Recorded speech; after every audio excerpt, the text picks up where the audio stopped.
ఉప ప్లస్ వాసము అంటే దేవునితో సహవాసము చేయడం. ఎవరితో సహవాసం? కొంతమంది ఉదయం లేచిన వెంటనే దేంతో సహవాసం చేస్తారు తెలుసా? కుక్కతో సహవాసం చేస్తారు. దేంతో? ఏం చేస్తారు? ఉదయం లేచిన వాళ్ళు కుక్కను పాల్గొట్టుకుని దాంతో సహవాసం చేసి దాంతో పాటు దాని వెంబడి నడుస్తూ ఉంటారు. దేవుని హృదయంలో మనమైతే ఎవరితో సహవాసం చేయాలి తెలుసా? దేవునితో సహవాసం చేయాలి. ఎవరితో చేయాలి? దేవునితో సహవాసం చేయాలి. దేవునితో సహవాసం చేయడం వల్ల మనకి ఏమవుతుంది? ప్రార్థన లేదు, ఉపవాస ప్రార్థన లేదు. ఏం లేదు? ప్రార్థన లేదు, ఉపవాస ప్రార్థన లేదు. అవునా కదా? మన ఇంకా చెప్పాలి అంటే కనుక ప్రార్థన ఎలా చేస్తాము? నామకార్థమైన ప్రార్థనలు చేసుకుంటూ వెళ్ళిపోతాం. కానీ ఉపవాసం అంటే ఏంటి? మన కడుపును కాల్చుకుని అదనం అంటే ఏమి తినకుండా ఏం చేస్తుంటాం? భారం కలుగుతుంది. ఉపవాసం ఉన్నప్పుడు ఏమవుతుందమ్మా? మన హృదయం క్షీణించిపోతూ ఉంటుంది, ఆకలేస్తూ ఉంటుంది, ఏమవుతుందంటే దుఃఖం వస్తూ ఉంటుంది, బాధ కలుగుతూ ఉంటుంది. ఇవన్నీ కలిసినప్పుడు మనం ఏం చేస్తే ఉపవాసం ఉండి ప్రార్థన చేయగలుగుతాం. హల్లెలూయా, హల్లెలూయా. ప్రార్థన వేరంట, ఉపవాస ప్రార్థన వేరంట. ఈ దినాల్లో మనం ప్రార్థన చేసే వారిగా ఉంటున్నాం కానీ చాలా మంది ఉపవాస ప్రార్థన చేసే వారిగా ఉండట్లేదు. మనము ఉపవాస ప్రార్థన చేసే వారిగా ఉండాలి. ఉపవాస ప్రార్థన చేసినప్పుడంట సాతానికి భయం పుడతాదంట. ఎవరికి భయం పుడుతుంది? మనము ఆధ్యాత్మికంగా అంటే ఆత్మీయంగా దేవుడిలో ఎదగాలి అని అంటే కనుక మనకి ఏముండాలి తెలిసే? మరి ముఖ్యంగా ఉపవాస ప్రార్థన ఉండాలి. ఏముండాలి? ఉపవాస ప్రార్థన. మామూలుగా డాక్టర్లు ఏం చెప్తారు తెలుసా? వారం ఒక్క రోజన్నా ఉపవాసం ఉండండి, ఎందుకంటే మీ ఆరోగ్యం మంచిగా అవుతుంది. మనం ఆ రోజుల్లో ఇష్టం వచ్చినట్టు తింటా ఉంటాం. అవునా కదా? ఏదో రోజు కొంచెం ఉపవాసం ఉన్నాం అనుకో, మన దయచేసి అంటే మన అరుగుదలకు కూడా మనం కొంచెం రెస్ట్ ఇచ్చిన వాళ్ళం అవుతాం. అవునా కదా? అవునా కదా? కొన్ని రోజులు ఏం అడగకపోతే ఏం చేస్తాం? ఒక రోజు అంతా తినడం మానేస్తాం. ఆ ఉపవాసం వేరు. కానీ దేవునిలో మీరు ఉపవాసం ఉంటే కనుక దేవుడు అనేకమైన కార్యాలు చేస్తారంట. హల్లెలూయా, హల్లెలూయా. మనం మత్తయి సువార్త 6వ అధ్యాయము 16-17 వాక్యాలు చూసినట్లయితే కనుక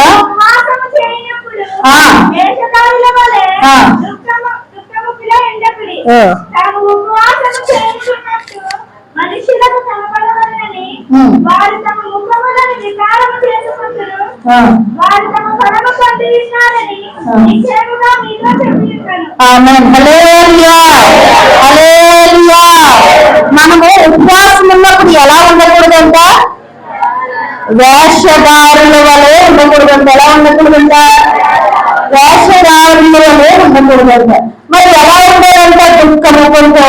కొంతమంది ఉపవాసం ఉన్నారంటే ఎలా ఉంటారు తెలుసా? అప్పుడు వరకు బాగా ఉంటారు, ముఖం ఇలాగే అలా వేసేసి ఏమైందమ్మంటే ఈ రోజు ఉపవాసం అమ్మా, ఎంతసేపు అమ్మా అంటే 2 గంటల వరకు ఉపవాసం. తర్వాత మళ్ళీ ఉదయం సాయంత్రం అన్ని కలిపి కూడా తినేసే వాళ్ళు ఉన్నారు. అవునా కదా? మనం అంటే ఉపవాసం ఉన్నప్పుడంటే ఈ పక్కన కూడా ఉపవాసం ఉన్నాడు తెలియకూడదంట. మనం దుఃఖంగా ఉండకూడదంట. ఉపవాసం ఉంటున్న ఈ మొక్కలు ఎలా ఉండాలి తెలుసా? తేజస్సు కలిగి ఉండాలి. ఎలా ఉండాలి? తేజస్సు కలిగి ఉండాలి. 45 దినాలు ఉపవాసం ఉన్నారు. ఎవరు? యేసయ్య. మోషే పాత నిబంధన గ్రంథంలో మోషే 40 దినాలు ఉపవాసం ఉన్నాడంట. ఎక్కడ? కొండ మీద ఉపవాసం ఉండి దేవుని ముఖ దర్శనం చేసి కిందకి వస్తాడంట. మోషే ముఖం ఎలా ఉన్నాయో తెలుసా? తేజస్సు కలిగి ముఖకాంతి అంట. ఆ ముఖంలో చూసి కింద ఇశ్రాయేలు ప్రజలందరూ కూడా భయపడ్డారంట. ఆయనను చూడడానికి కూడా చాలా భయం కలిగిందంట.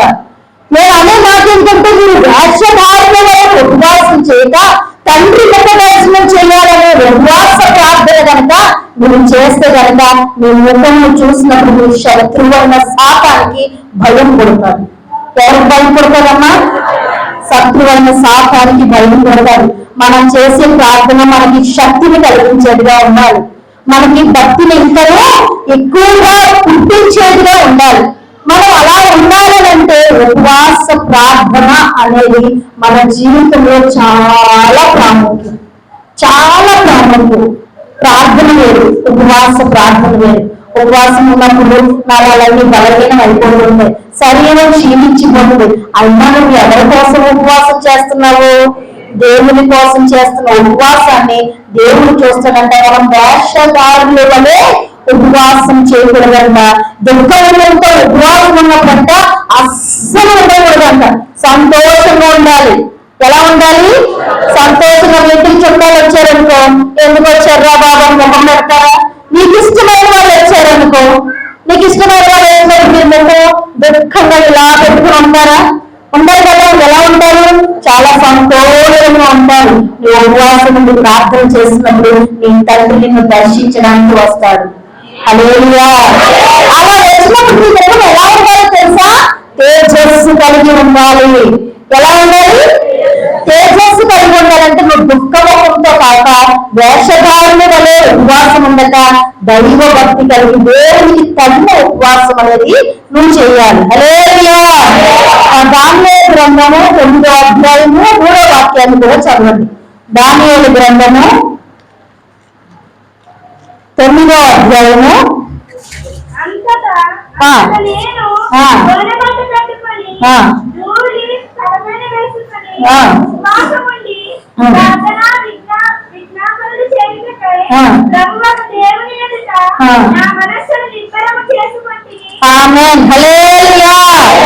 మరి ఎలా చేయాలి ఉపవాస ప్రార్థన అంటే?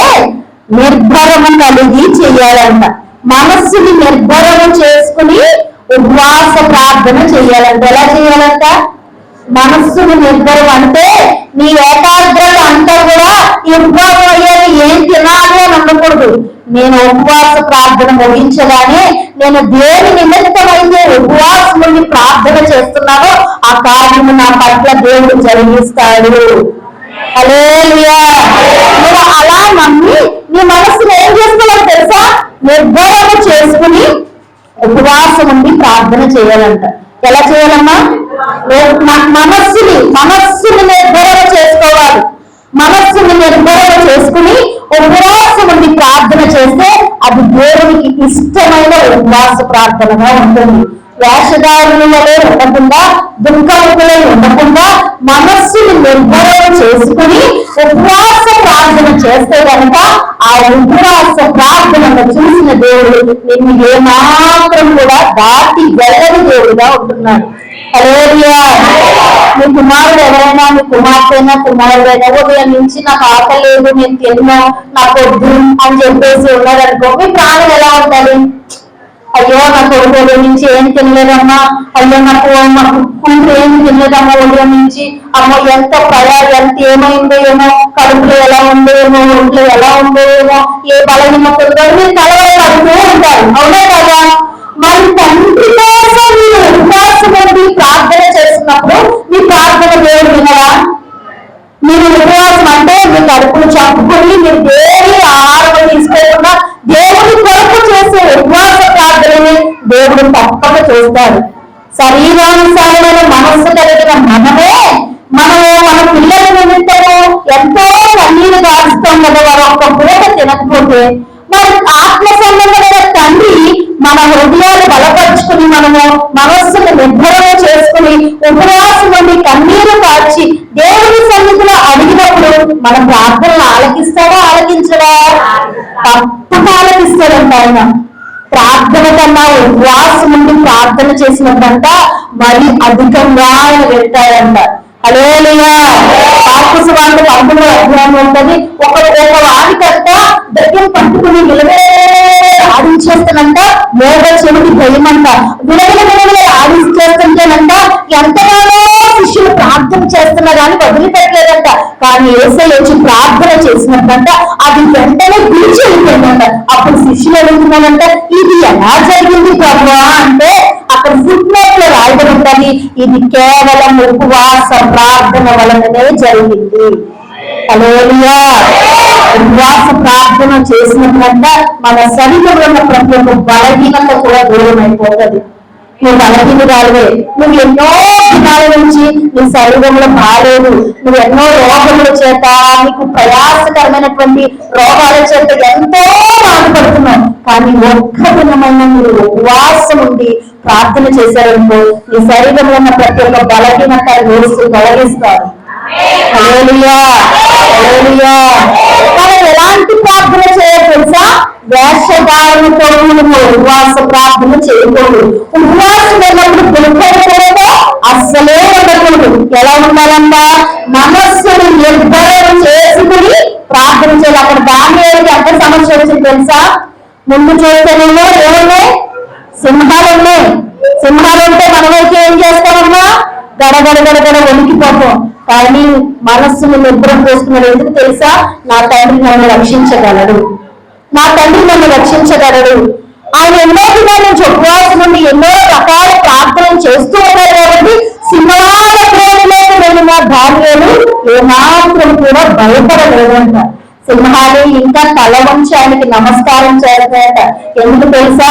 ఆయన ఉపవాసాల చేత, ప్రార్థనల చేత బాగా దేవుడిలో ఉన్నాడు కాబట్టి ఆయన నింపడానికి చూడగానే సింహాలకి ఏం కలిగింది తెలుసా?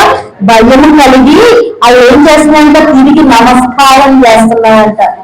నిన్ను చూసినప్పుడు నీ శత్రువుకి భయం రావాలంటే నువ్వు ప్రార్థన, ఉపవాస ప్రార్థన బలంగా చేయాలి. ఏం చెయ్యాలి?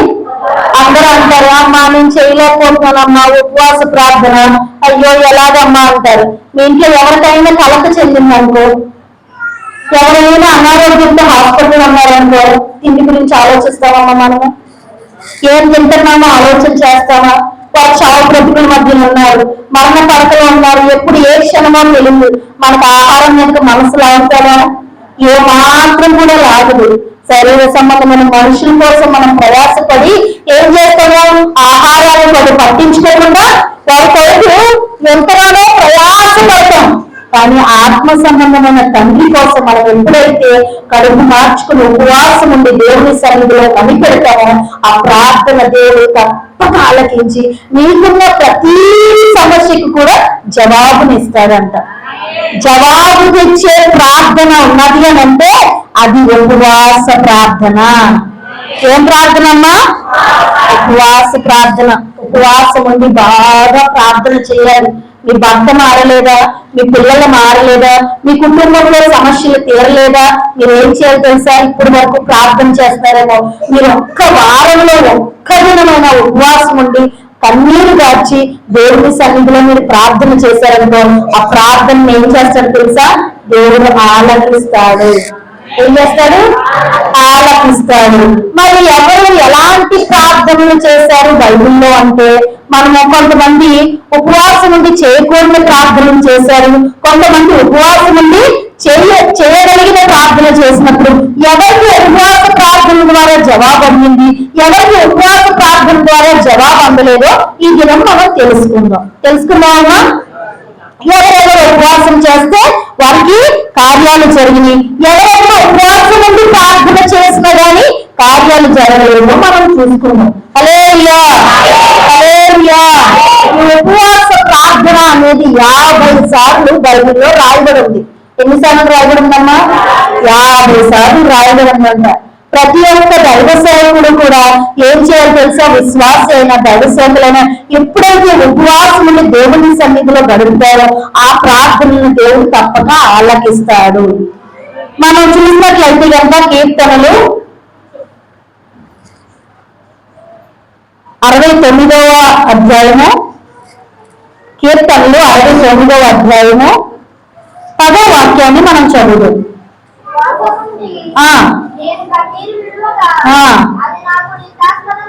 ఆమేన్. హల్లెలూయా, హల్లెలూయా, హల్లెలూయా.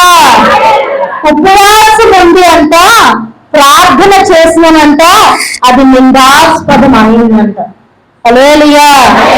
ఇంకొక చోట ఉంటది, ఉపవాసం ఉండగా ప్రార్థన చేయగా నా ప్రార్థన మళ్ళీ నా ఎదలోనికి తిరిగి వచ్చింది. హల్లెలూయా. దావీదంట తన పాపము చేసిన తర్వాత వచ్చిన ఫలాన్ని పొందుకోవడం కోసం 7 దినాలు ఉపవాసం ఉండి ఏం చేస్తున్నారంట? ప్రభు ఆ బిడ్డను బ్రతికించు, ఆ బిడ్డను బ్రతికించు, ఆ బిడ్డను బ్రతికించు అని చెప్పేసి ఏడ్చి మరీ ప్రార్థన చేస్తున్నాడంట. దేని ద్వారా వచ్చింది ఆ ఫలము? పాపము ద్వారా వచ్చింది. దేనికోసం ప్రార్థన చేస్తున్నాడు? పాపము ద్వారా వచ్చే ఫలాన్ని పొందుకోవాలని. ఎవరి కోసం? దేవుని కోసం లేదు, తన కుమార్తె అయినా కుమారుడైనా బ్రతకాలి అని చెప్పి 7 దినాలు ఉపవాసం ఉండి ప్రార్థన చేస్తున్నాడంటే ఎవరి కోసం? పాపం వలన వచ్చే ఫలం కోసం ప్రార్థన చేస్తున్నాడు. హల్లెలూయా. పాపం పొందాలని కాదు, కానీ పాపం వలన వచ్చి ఫలం పొందుకోవాలి, బిడ్డ బ్రతకాలి అని ఉపవాసం ఉండి ప్రార్థన చేస్తున్నాడంట. అలాంటి ప్రార్థన దేవుడు అంగీకరిస్తాడమ్మా? మనం అలాంటి ప్రార్థన చేయకూడదు. మన పాపాన్ని కడిగి వేసుకునే ప్రార్థన చేయాలి. ఏదైనా తప్పు చేయరాని తప్పు దేవుని సన్నిధిలోకి వచ్చి మనం ఏం చేయాలి తెలుసా? ఆ పాపాన్ని అంతా కడిగి వేసుకునే ఉపవాసం నుండి మనం ప్రార్థన చేయాలి. అక్కడైతే దావీదు దేవునికి ఇష్టం లేని ప్రార్థన చేస్తున్నాడు కాబట్టి ఆ ప్రార్థన అంతా దానంతటికి ఏమవుతుందని తెలుసా? నిర్వాస్పదంగా మారిందంట. తన ఎదలోనికి తిరిగి వచ్చేస్తుందంట ఆ ప్రార్థన. అంటే దావీదు ఏ ప్రార్థన చేస్తున్నాడు తెలుసా? తన హృదయంలో పాపాన్ని ఉంచుకొని ప్రార్థన చేస్తున్నాడు. మీరైతే ఎలా చేయాలి తెలుసా? దేవుని సన్నిధిలో ఉపవాసం ఉండి మోహరించి ప్రార్థన చేస్తున్నప్పుడు నీ పాపాలన్నింటినీ, నీ హృదయాన్నంతటినీ కూడా శుద్ధిపరుచుకునే ప్రార్థన చేయాలి. ఏ ప్రార్థన చేయాలా? నీ హృదయ అంతర్భాగాల్లో ఏ దేవునికి ఇష్టం లేని ఆయాసకరమైనటువంటి పనులు చేశారో ఆ పనులన్నింటినీ మన జ్ఞాపకం తెచ్చుకుని మనకన్నింటి ద్వారా వాటన్నింటినీ కూడా మనం ఏం చేసుకోవాలంట? కడుగేసుకుంటూ ఉండాలంట. కానీ హృదయంలో పాపం ఉంచుకుని ప్రార్థన చేస్తే ఆ ఎలాంటి ఉపవాస ప్రార్థనైనా దేవుని లక్ష్యము చేయలేదు. మనం ఎలాంటి ప్రార్థన చేయాలి? హృదయంలో పాపాన్ని కడిగి వేసుకుంటూ మనం ఉపవాసం నుండి ప్రార్థన చేస్తాడంట. ఆ ప్రార్థనని దేవుడు లక్ష్యము చేస్తాడంట. హల్లెలూయా. దావీదు చేస్తున్నాడు కానీ ఫలాన్ని పొందుకోలేకపోయాడు. ఎందుకు తెలుసా? తన హృదయంలో పాపాన్ని ఉంచుకుని ప్రార్థన చేస్తున్నాడు. ఇంటి వాళ్ళలో మీరు ఉపవాసాలు ఉంటున్నారు, రకరకాలుగా ఎన్నో దినాల నుంచి ఉపవాసాలు ఉంటారు, సమయం కుమిలిన కొద్ది ఉపవాసం ఉండి ప్రార్థన చేస్తున్నారు. కానీ మీ హృదయంలో మీకు ఆ ప్రార్థనకి జవాబు రావట్లేదు. ఎందుకని మీరు పరిశీలన చేసుకోగలిగితే అంట మీ హృదయంలో ఇంకనో దేవునికి అయిష్టమైన ఆయాసకరమైన కార్యాలు ఉన్నాయి. వాటిని ఎప్పుడైతే మీరు విడిచిపెట్టి ఉపవాసం ఉండి ప్రార్థన చేస్తారో ఆ ప్రార్థనను దేవుడు అంగీకరిస్తాడు. హల్లెలూయా. ఆ పోలీస్ స్టేషన్కి వెళ్ళినప్పుడు దొంగ ఒకసారి తప్పు చేస్తే క్షమించి విడిచిపెడతారు. పద్దాక అదే తప్పు చేస్తారంటో ఈ జీవితానికి ఇంకోరాన్ని జీవిత ఖైదు చేసేస్తారు. అవునా కదా? ఎన్నిసార్లు చెప్పినా మీరు వెంటలేదని చెప్పి జైల్లో నుంచి రాకుండా అక్కడే ఛాలెంజ్ చేస్తారు. అవునా కదా? మనం కూడా దేవుని సన్నిధిలో ఏదో తెలిసి తెలియక కొన్ని పొరపాట్లు చేస్తాం. అవి దేవుని సన్నిధికి వచ్చి ఒప్పుకొని విడిచిపెట్టాలి. మళ్ళా మనం అందులోకి వాటిని పట్టుకునే వారంలో ఉన్నప్పుడు ఏం చేయాలి తెలుసా? విడిచిపెట్టాలి. విడిచిపెట్టకుండా నన్ను క్షమించేశారు ప్రభు, నాకు కృపణించారు, నాకు అయిపోయింది, నన్ను క్షమించేశారని మరలా తిరిగి ఆ పాపాల జోలికి వెళ్ళకూడదు. దేవునికి ఇష్టం లేని కార్యాలు మనం ఏమాత్రం కూడా చేయకూడదు. దేవునికి ఇష్టమైన కార్యము చేస్తూ, దేవుని ఆయాసపరచని కార్యాలు చేస్తూ ఉపవాసం ఉండి ప్రార్థన చేస్తే గనక నీ ప్రార్థన నీ ఎదలోకి తిరిగి రాలేదు, దేవుని సన్నిధికి వెళ్తుంది. ఎక్కడికి వెళ్తుందమ్మా? దేవుని సన్నిధికి వెళ్ళినప్పుడు నీ ప్రార్థనకి ఫలితం వస్తుందా రాదా? తప్పకుండా వస్తుంది. వస్తుందా రాదా? ఒక రోజంతా ఒక తల్లి గారికి మధ్యరాత్రిలో వెనుక వచ్చేసి ప్రార్థన చేసుకుంటూ ఉందంట. మధ్యరాత్రిలో వెనుక వచ్చి ప్రార్థన చేస్తుందంట. అలా 4-5 రోజులు అట్లానే ఉంటే తల్లి గారు గుర్తుపెట్టి ఉపవాసం ఉండి కన్నీరు గార్చి ప్రార్థన చేసుకుంటూ ఉందంట. వాళ్ళు ఆర్మీలో పనిచేస్తూ ఉంటారంట. ఎందులో పనిచేస్తాడు? ఆర్మీ అంటే మిలిటరీలో పనిచేస్తూ ఉంటాడు. మిలిటరీలో పనిచేస్తూ ఉంటే తనకి తెలియకుండానే ఒక శత్రువులు ఉంటారు కదా, వాళ్ళని చంపేసి వాళ్ళు ఆయన వెళ్తున్న ఫ్లైట్ ని కూల్చేశారంట. ఏం చేశారు? ఆ ఫ్లైట్ ని కూల్చేయడానికంట అందులో ఉన్న వాళ్ళందరూ చనిపోయారంట, కానీ ఈ కుమారుడు ఒక్కడు మాత్రమే బ్రతికారంట. ఏమయ్యాడు? కుమారుడు ఒక్కడు మాత్రమే బ్రతికారంట.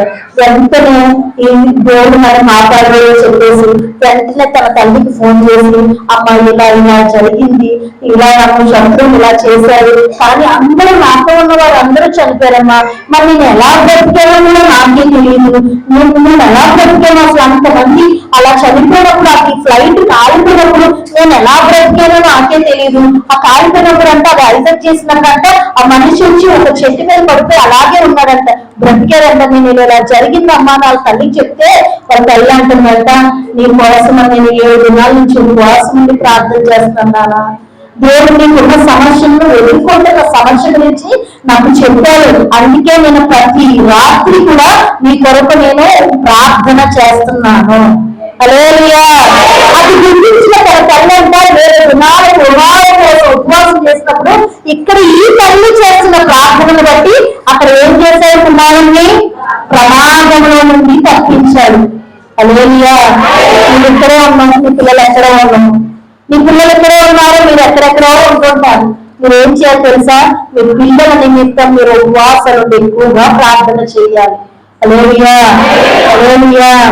ఉపవాసం ఉండి మన పిల్లలు మన మాట వినకపోతే కనుక మనం ఏం చేయాలి? మొదటగా ప్రభువు సన్నిధిలో ఉపవాసం ఉండి ప్రార్థన చేయాలి, ఉపవాస ప్రార్థన చేయాలి. అన్న అని ఒక తల్లి ఉందంట. ఆ తల్లి అంట అన్న కాదు అన్న. ఆమె అంట భర్తతో కొన్ని దినాలు మాత్రమే ఉందంట, మిగిలిన తన జీవిత కాలం అంతా కూడానంట ఎవరి సన్నిధిలో గడుపుతుందంట? ఎలా గడుపుతుందంట? ఉపవాసముతో గడుపుతుందంట. ఆమె వెనకాల ఎవరైనా ఉన్నారా? ఆమె అసలు మామూలుగా ప్రార్థన చేసుకుంటూ బ్రతికేస్తే చాలు. ఎందుకు ఉపవాసం ఉంటున్నాను?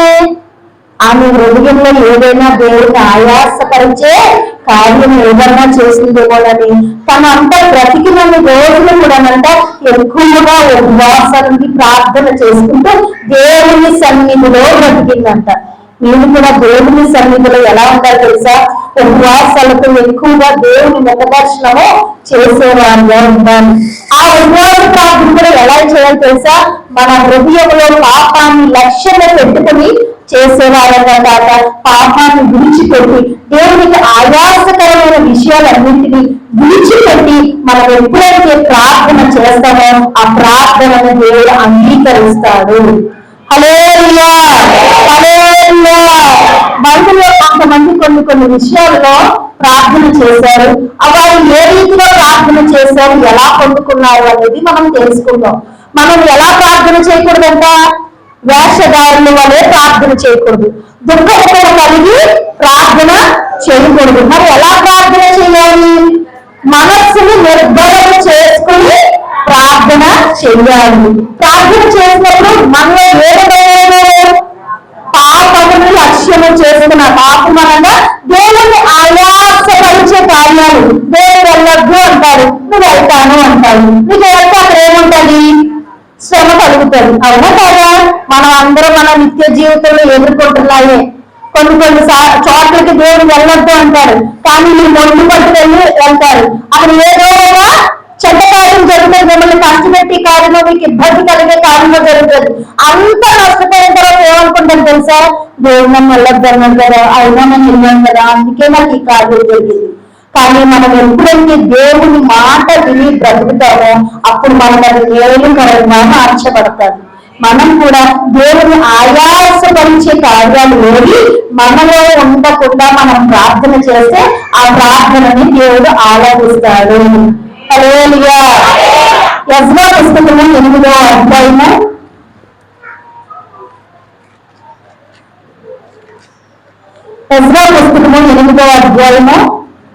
23వ వాక్యాన్ని మనం చదువుతాం.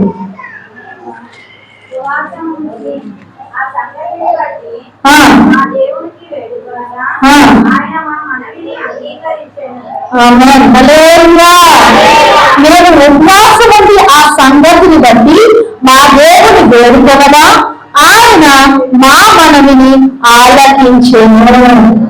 హల్లెలూయా. మనం ప్రార్థన చేస్తున్నప్పుడు మన ప్రార్థన దేవుడు విని దానికి జవాబునిస్తే మనకు అంత సంతోషంగా ఉంటాడమ్మా. ఉంటాడా ఉండదా? చాలా సంతోషంగా ఉంటుంది. మరి ఉపవాసం ఉండి కొన్ని సార్లు కొంతమంది 7 దినాలు 50 దినాలు 40 దినాలు ఉపవాసం ఉండి ప్రార్థన చేసినప్పుడు ఆ ప్రార్థన ముగించగానే కార్యం జరిగింది అనగానే మీకు ఎంత సంతోషంగా ఉంటుంది. ఉంటారా ఉండదా? అలాగే ఇక్కడ కూడా అంట ఎజ్రా తన శత్రువుల నిమిత్తము ప్రార్థన చేస్తున్నాడంట. దేవుడంట ఆ ఉపవాస ప్రార్థనను ఆలపించిన దేవుడంట ఆయన ప్రార్థనని విన్నాడు. ఆయన విన్నపాలన్నింటినీ కూడా అంట ఆయన విన్నాడంట. ఇక్కడ అదే ఉపవాసం ఉండి ఆ సంగతిని బట్టి నా దేవుని వేడుకొనగా ఆయన మా మనల్ని అంగీకరించడం. మీరు ఎలా చేయాలి తెలుసా? మీకు తెలియనటువంటి సమస్యలు మీ చుట్టూ ఉన్నప్పుడు దేవుడికి మీరు భయపడకూడదు. దేవుడికి మీరు భయపడక ఎజ్రా ధైర్యంగా ఉండి ఆ పైవాక్యంలో ఉండాలి. మేలు కలిగిన చేతకై ఆయనను ఆశ్రయించి వారందరికీ మా దేవుని హస్తము తోడుగా ఉన్నది. హల్లెలూయా. నువ్వు ఎవరిని ఆశ్రయించాలి? చుట్టూ సమస్యలు, చిక్కులు, శత్రువులు, అపరాధం, శోధన కలిగినప్పుడు నువ్వు దేవుని ఆశ్రయించేదిగా ఉండాలి. ఎవరిని ఆశ్రయించాలి? దేవుని ఆశ్రయించినప్పుడు ఏం చేయాలి తెలుసా? ఉపవాసం వెళ్ళి ఆ సంగతిని బట్టి నువ్వు దేవుని వేడుకున్నప్పుడంతా నీ ప్రార్థన దేవుడు అంగీకరిస్తాడు. నీ మనని అంతటిని కూడా ఏం చేస్తాడంట? అంగీకరిస్తాడు. ఇక్కడ అంతా ఆయనను ఆశ్రయించేవాడంట తన హస్తము తోడుగా ఉన్నట్టు. ఎవరి హస్తం తోడుగా ఉందంట? మనకు దేవుని హస్తం తోడుగా ఉంటే ఎవరైనా మన మీద దాడి చేయగలరమ్మా? చేయగలరా? ఎవ్వరూ చేయలేరు. అవునా? దావీదంటే చిన్నవాడేనంట, కానీ తనకి ఎవరు తోడుగా ఉన్నారంట తెలుసా? దేవుడు తోడుగా ఉన్నారంట. హల్లెలూయా. మనకి దేవుని హస్తము తోడుగా ఉండాలి. ఆయన జొంతలను ఎంతో ఉన్నాడు, కానీ అంత పెద్దవాడు ఆయన గొల్లియాతుని ఎలా చంపాడు అని అంటే దేవుని హస్తము తోడుగా ఉంది. రాయి ఇసుకుని కొట్టినప్పుడు ఇలా పడాలి, వెనక్కి పడాలి కదమ్మా, కానీ ముందుకు పడ్డాడంట. చూసారా? ఆయన కంటే ముందుగా యుద్ధం చేయడానికి ఎవరు వెళ్ళారు తెలుసా? దావీదు పక్షముగా ఉన్న దేవుడు వెళ్ళి ఆయన హస్తం ఆయనకి తోడుగా ఉంచినప్పుడు ఆ యుద్ధంలో ఎవరికి జయించారు? చిన్నవాడైన దావీదు ఎవరిని ఆశ్రయించాడు తెలుసా? అరణ్యంలో దేవుడిని ఆశ్రయించాడు. హల్లెలూయా. మనం కూడా మన కలుగుతున్న శ్రమలు, సమస్యలు, ఇరుకులు, యుద్ధములు, కష్టాలు, వ్యాధులు, శత్రు ఇబ్బందులు, చుట్టూలో ఉన్న వారి మాటలు, సమస్యలు, రకరకాల బాధలు కలిగినప్పుడంతా నువ్వు ఎవరిని ఆశ్రయించాలని తెలుసా? దేవుని ఆశ్రయించాలి. దేవుని ఆశ్రయించి నీ శత్రువు నిమిత్తం నువ్వు ఉపవాసం ఉండి ప్రార్థన చేసినప్పుడు ఎజ్రా ప్రార్థనని ఆలకించిన దేవుడు నీ ప్రార్థనని కూడా ఏం చేస్తాడు తెలుసా? ఆలకిస్తాడు. మన సమస్యను ఎవరెవరో చెప్పుకోవడం వల్ల మనం నవ్వులు అయిపోతుంటాం. ఈ రోజు మీ సమస్యలన్నింటినీ వింటారు, కానీ నేను అందరూ ఏం చేస్తారు తెలుసా? తన రోజు ఇలా జరిగిందమ్మా అని బాగా చేస్తారు, కానీ నీ రహస్యమందు నిన్ను చూస్తున్న తండ్రికి ఎప్పుడైతే నువ్వు ప్రార్థన చేస్తావో ఆ ప్రార్థనను దేవుడు అంగీకరిస్తాడు. ఆ ప్రార్థనను దేవుడు చూస్తూ ఉంటాడు. హల్లెలూయా. నువ్వు ఇల్లు కొడుకు వారికి నువ్వు సమస్యను చెప్పుకోలేవు. నువ్వు ఉపవాసం ఉండి దేవుని సన్నిధిలో ఆయన మొదటి నువ్వు ఏం చేయాలి తెలుసా? ఆశ్రయించాలి. ఆయన దగ్గరికి నువ్వు రావాలి. ఆయన దగ్గరికి వచ్చి నువ్వు ఉపవాసం ఉండి ప్రార్థన చేస్తే ఆయన హస్తము నీకు తోడుగా ఉంటుందంట. ఆయన హస్తం ఏమైనా పొరచుగా ఉంటుందమ్మా? నీకు ఎంతమంది నీ శత్రువులు ఎంతమంది లేచినాక ఒక్కొక్క దేవదూత అంట 1,83,000 మందిని చంపుతాడంట. అంటే నువ్వు బాప్తిజం మారు మనసు పొంది బాప్తిజం తీసుకున్నప్పుడు నీకు దేవుడు ఎవరిని పెడతారు తెలుసా? బాడీగార్డ్గా ఇద్దరు దేవదూతలు ఇస్తాడంట. ఒక్క దేవదూతలు అంతమందిని చంపగలిగినప్పుడు నీ పక్షాన్ని 2 దేవదూతలను దేవుడు కావలవేస్తున్నాడుగా. నీ శత్రువుని వారు హతమందించలేరా? నువ్వు చేయవలసిన కార్యం ఏంటి తెలుసా? దేవుడిని ఆశ్రయించి ఆయన సన్నిధిలో నిజమైన ఉపవాస ప్రార్థన చేసి ఆయన వేడుకుంటే గనక నీ విన్నపాలు, నీ మనవులు అన్ని కూడా ఏం చేస్తాడైనా ఆలకిస్తాడు. మన హృదయంలో ఆయనకు ఆయాసకరమైన ఆయాసకరమైన ఏది కూడా ఉంచుకోకుండా ప్రార్థన చేయాలి. ఆ ప్రార్థన కూడా దేవుని ఆశ్రయించి ఆయన హస్తము మనకు తోడుగా ఉండాలని ఉపవాసం ఉండి ప్రార్థన చేస్తే కనుక మన ప్రార్థన ఆలకించిన దేవుడు మన పక్షాన ఘనమైన కార్యాలు చేస్తాడు. హల్లెలూయా. ఎజ్రా ప్రార్థన చేశాడు, ఆయన మనవులన్నింటినీ అంట దేవుడు ఏం చేశాడంటమ్మా? ఆలకించాడు, అంగీకరించాడు. హల్లెలూయా. రెండవగా మనం చూసినట్లయితే కనుక ఎస్తేరు గ్రంథము 4వ అధ్యాయము 3వ వాక్యం.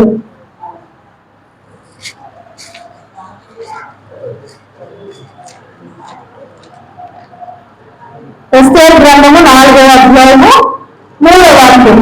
రాజు యొక్క ఆజ్ఞయు శాసనమును ఏ సంస్థానమునకు వచ్చెనో అక్కడ ఉన్న యూదులు ఉపవాసం ఉండి మహా దుఃఖముతోను ఏడ్పులోను రోదనములోను మునిగిన వారైరి. అనేకులు గోనెను బూడిదను వేసుకుని పడి ఉండిరి.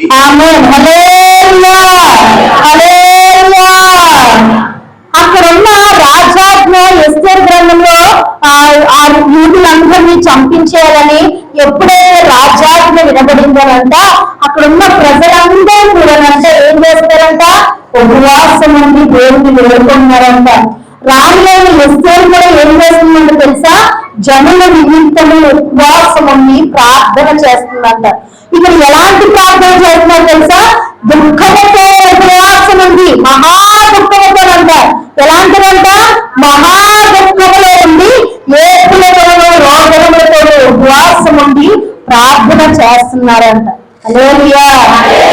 దుఃఖముతో దేవుని సన్నిధిలో కనుక ఏడ్చి ప్రార్థన చేయగలిగితే నువ్వు ఇతరులకు దుఃఖంగా కనబడకూడదు, కానీ నీ దేవునికి దుఃఖంతో మహారోగములతో ఏపులతో నువ్వు దేవుని సన్నిధిలో నీ చుట్టూలో నశించిపోతున్న ఆడిపోవడం ఉపవాసం ఉండి ప్రార్థన చేస్తానంట. ఆ ప్రార్థనను దేవుడు ఆలకిస్తాడంట. రాణికి ఏం అవసరం అమ్మా? ఆమె ఆల్రెడీ రాణి అయిపోయింది, అవునా కాదా? ఆమె అప్పటికే రాణి అయింది, ఆమె ఉపవాసం ఉండి ప్రార్థన చేయాల్సిన అవసరం లేదు. ఆమె స్థితి అంతా బాగుంది, అవునా కాదా? కానీ నా జనులు నశించిపోతున్నారు. అక్కడ జనులందరూ కూడా ఉపవాసం ఉన్నారంట. ఉపవాసం సాధించినప్పుడు రాణి చెప్పిందంట, నేను 3 రోజులు ఉపవాసం ఉంటున్నాను, మీరందరూ కూడా 3 దినాలు ఉపవాసం ఉండి మీరు మహారోగంలో దుఃఖంలో దేవుని సన్నిధిలో ఉపవాసం ప్రార్థన చేయండి, దేవుడు మనగా ఆలకిస్తాడని రాణి చాటింగ్ చేసినప్పుడు అంట అక్కడ ఉంటున్న జనులందరూ కూడా యూదులందరూ కూడా ఏం చేస్తున్నారంట? ఉపవాసం ఉండి ప్రార్థన చేస్తున్నారంట. అక్కడ రాణి కూడా సుశాంత్ ఏం చేస్తుందంట? నేను రాణిని కదా, నాకు ఏం తక్కువ ఉంది, నేను రాణి కోసం నేనెందుకు ప్రార్థన చేయాలి? నేను ఎదుగురికి రక్షింపబడిపోయాను కదా, నేను ఎదుగురికి మారు మనసు పొందాను కదా, నేను ఎదుగురికి దేవుని సన్నిధిలో ఉన్నాను కదా, నాకు ఏమవుతాను అని ఆమె అనుకోలేదంట. ఆమె ఏమనుకుందంట? అయ్యో నా ప్రజలు అక్కడ నశించిపోతున్నారే, అయ్యో నా ప్రజలు అక్కడ నశించిపోతున్నాయి అని చెప్పి జనులందరి కోసం తాను కూడా అంట 3 దినాలు ఉపవాసం ఉండి ప్రార్థన చేసిందంట. ఈ దినాల్లో ఎవరు నశించిపోయే ఆత్మల కోసం ఉపవాసం ఉండి ప్రార్థన చేస్తున్నారు? ఇక్కడ ఎస్తేరు రాణి అయ్యింది కూడా తను ఏం చేస్తుందని తెలుసా? ఉపవాసం ఉండి ప్రార్థన చేస్తుందంట. ఏం అవసరమో రాణికి ఉపవాసం ఉండి ప్రార్థన చేయడానికి ఏం అవసరం? కానీ నశించిపోయే వారి కోసం, తన ప్రజల కోసం ఆమె ఏం చేస్తుందంట? ఉపవాసం ఉండి ప్రార్థన చేస్తుందంట. నువ్వు నేను మీరందరూ మనమందరం కూడా ఏం చేయాలి తెలుసా? ఉపవాసం ఉండి నశించిపోతున్న ఆత్మల కోసం భారము కలిగి ప్రార్థన చేయాలి. మీరు అనుకోలేదు నేనైతే రక్షింపబడిపోయాను కదా, మనమైతే రక్షింపబడిపోయాం కదా, మా కుటుంబం అయితే దేవుని సన్నిధికి వెళ్తుంది కదా, మా కుటుంబం అయితే పచ్చగా ఉంది కదా, ఎవరు ఎలా అయిపోతే నాకెందుకు అని మనం ఎప్పుడూ అనుకోకూడదంట. క్రైస్తవ జీవితం చేస్తే మనం అందరం అంట ఎల్లప్పుడూ కూడా లోకంలో నశించిపోయే వారి కోసం ఏం చేయాలంట? ఏం చేయాలి? ప్రార్థన కూడా కాదు, ఉపవాస ప్రార్థన చేయాలి. ఏ ప్రార్థన చేయాలి? ఉపవాస ప్రార్థన చేయాలి. ఇక రాణి అని ఎస్తేరు కూడా సుషాను కోటలో అన్ని సమృద్ధిగా ఆమెకి అక్కడ ఏమి తక్కువ లేదంట, అక్కడ ఏ ఏం చేస్తుందని తెలుసా? 3 దినాలు అన్నపానములు కానీ ఏమి పుచ్చుకోకుండా దేవుని సన్నిధిలో గోనె పట్ట అనగా దుఃఖ వస్త్రములు కట్టుకుని ఏం చేస్తుందంట? ఉపవాసం ఉండి తన జనులందరూ నశించిపోతారేమో అని చెప్పి ప్రార్థన చేస్తుందంట. ఎవరైతే ఇతరుల కొరకు ప్రార్థన చేస్తారో, ఎవరైతే ఇతరుల కొరకు ఉపవాసం ఉండి దేవుని సన్నిధిలో కన్నీరు కారుస్తారో, వారి ప్రార్థనలు ఆలకించి మొదట వారి జీవితాలలో కార్యాలు చేస్తారు. హల్లెలూయా, హల్లెలూయా.